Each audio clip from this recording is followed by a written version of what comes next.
وَيَفْرَحَ الْأَوَاقِرُ. عجیب رسول اللہ کا ارشاد ہے. اللہ کے رسول صلی اللہ علیہ وسلم فرماتے ہیں جس کے بچے زیادہ ہوں گے، جس خاتون کے، جس عورت کے زیادہ بچے ہوں گے وہ غمزدہ ہوگی، اور جس کے بچے ہی نہیں ہوں گے وہ خوش ہو جائے گی. پرانے زمانے میں بانجھ عورت جو بچے نہ جنتی ہو، ایسی عورت کو لوگ گھٹیا نگاہ سے دیکھتے تھے. اس کو نظر کم کرنے کی ضرورت نہیں ہے، شریعت نے اس کی تعلیم نہیں دی ہے. لیکن عورت جس سے شادی کی جاتی، جس سے نکاح کیا جاتا، نکاح کا مقصد اولاد ہوتی تھی، نکاح کا مقصد نسلیں ہوتی تھی، نکاح کا مقصد خاندان کا آگے بڑھنا ہوتا تھا. اس لیے لوگ چاہتے تھے کہ بچے ہوں، اولاد ہوں. اور جو عورت بچے جنتی تھی، جس عورت کے بچے ہوتے تھے، اس کا گویا مقام ہوتا تھا، رتبے میں اس کا رتبہ ہوتا، سوسائٹی میں، معاشرے میں اسے گویا اولاد والی عورت سمجھ کر اس کو مقام اور رتبہ دیا جاتا تھا. اور جو بانجھ عورت ہوتی، جس کے بچے نہیں ہوتے تھے، اس کو لوگ کم نظر سے دیکھتے تھے. زمانہ بدل چکا ہے. اب لوگ ایسی عورت کو باعزت سمجھتے ہیں جس کی اولاد نہیں ہوتی، جس کو بچے نہیں ہوتے، جو مشکل سے ایک بچہ یا دو بچہ جنتی ہے. اس عورت کو کہتے ہیں کہ میرا ایک ہی بچہ ہے، میرے دو ہی بچے ہیں. جو عورت یہ کہتی ہے کہ میرا ایک ہی بچہ ہے، ہمارے فیملی کے صرف دو ہی ممبر ہیں، تو جو یہ کہتے ہیں وہ فخر سے کہتے ہیں، وہ عزت سے کہتے ہیں. وہ سمجھتے ہیں کہ ہم نے گویا دو ہی بچے جن کر کوئی بہت بڑا گویا ہم نے مقام سر کر لیا ہے. اور اسی کے مقابلے میں جس کے 4 بچے ہوں، جس کے 5-6 بچے ہوں، یا جس کی بڑی فیملی ہو، وہ اپنی فیملی کو بتاتے ہوئے بھی شرماتے ہیں. وہ یہ کہنا پسند نہیں کرتے لوگوں کے سامنے کہ میرے 4 بچے ہیں، میرے 6 بچے ہیں، میرے 8 بچے ہیں. یہ بتانے میں بھی شرماتے ہیں. عورت بھی شرماتی ہے، اس گھرانے کے گویا میاں بیوی بھی شرماتے ہیں. تو اللہ کے رسول صلی اللہ علیہ وسلم نے آج سے 1400 سال پہلے کتنی سچی بات ارشاد فرمائی ہے. اللہ کے رسول فرماتے ہیں کہ یحزن ذوات الاولاد، وہ عورت جس کے بچے ہوں گے وہ شرمائے گی، وہ اپنے آپ کو گویا کم سمجھے گی کہ میں نے بچے زیادہ جن دیے ہیں، اس لیے میرا معاشرے میں رتبہ اور مقام گھٹ گیا ہے، میری فیملی بڑی ہو گئی. اس لیے اگر میں رشتہ مانگنے کے لیے کہیں جاؤں، کہیں فیملی کے پاس، کسی گھرانے میں، کسی فیملی میں اپنے رشتے کے سوال کے لیے جاؤں، تو وہاں سوال یہی ہوگا، پوچھا یہی جائے گا کہ آپ کے گھر کے کتنے ممبرز ہیں، آپ کی فیملی کے کتنے ممبر ہیں. تو لوگوں کو بتاتے ہوئے شرم محسوس ہوتی ہے کہ ہمارے 4 بچے ہیں، 6 بچے ہیں. تو لوگ کہتے ہیں آپ کی بڑی فیملی ہے، ہمیں کوئی چھوٹی فیملی چاہیے، ہمیں سنگل فیملی چاہیے جس کا ایک ہی بچہ ہو یا ایک ہی بچی ہو. ایسا اکلوتے بچوں کی فیملی ہمیں چاہیے، ہم بڑی فیملی پسند نہیں کرتے. تو رشتوں کا معیار، رشتوں کے قرار پانے کا معیار یہ بن چکا ہے، جس کو رسول اللہ صلی اللہ علیہ وسلم فرمایا. اور اللہ کے رسول فرماتے ہیں یہ قیامت کی نشانی ہے، یہ قیامت کی علامت ہے، یہ قیامت کی نشانی ہے کہ اولاد کا جننا. رسول کریم صلی اللہ علیہ وسلم نے ارشاد فرمایا، رسول کریم صلی اللہ علیہ وسلم نے فرمایا تزوجوا الودود الولود فإنی مکاثر بکم الامم. اللہ کے رسول صلی اللہ علیہ وسلم فرماتے ہیں کہ عورت کو تلاش کرو نکاح کے لیے، اور کسی عورت سے شادی کرو تو ایسی عورت سے شادی کرو جو بچے جننے والی ہو، اور پھر وہ تم سے محبت کرنے والی ہو تاکہ تمہارے بچے زیادہ ہوں. پھر اللہ کے رسول صلی اللہ علیہ وسلم فرمایا فإنی مکاثر بکم الامم.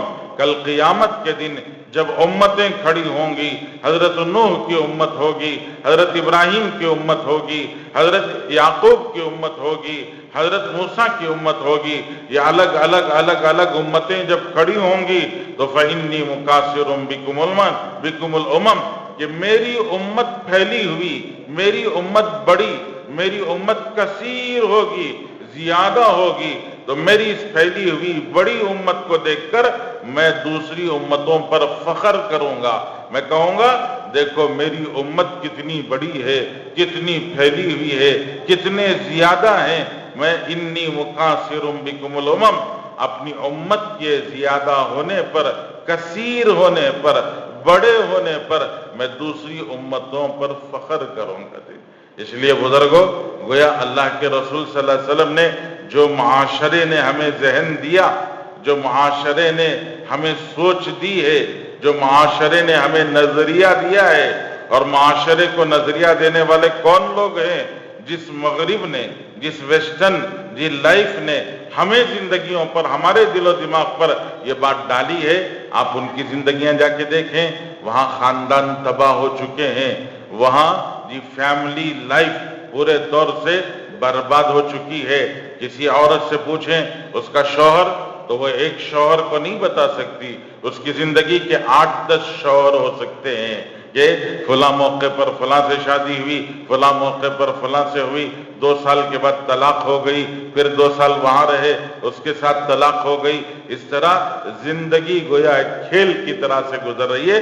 موسم کے بدلنے کے ساتھ جیسے حالات بدلتے ہیں، ویسے موسم کی تبدیلی کی طرح عورتوں کے شوہر بدلتے ہیں، کہ جہاں زندگی گزارنے کے لیے شوہر ہونا اور ایک رشتہ بننا وہ بھی کوئی ضروری نہیں ہے، بلکہ صرف ڈیٹنگ بھی کافی ہے کہ چند دن کے لیے اس کے ساتھ رہ گئے، چند دن کے لیے اس کے ساتھ رہ گئے، کبھی اس کے ساتھ کبھی اس کے ساتھ، تو زندگی کو اس طرح سے انہوں نے اپنی اجاڑ لی ہے، اپنی زندگی برباد کر لی ہے۔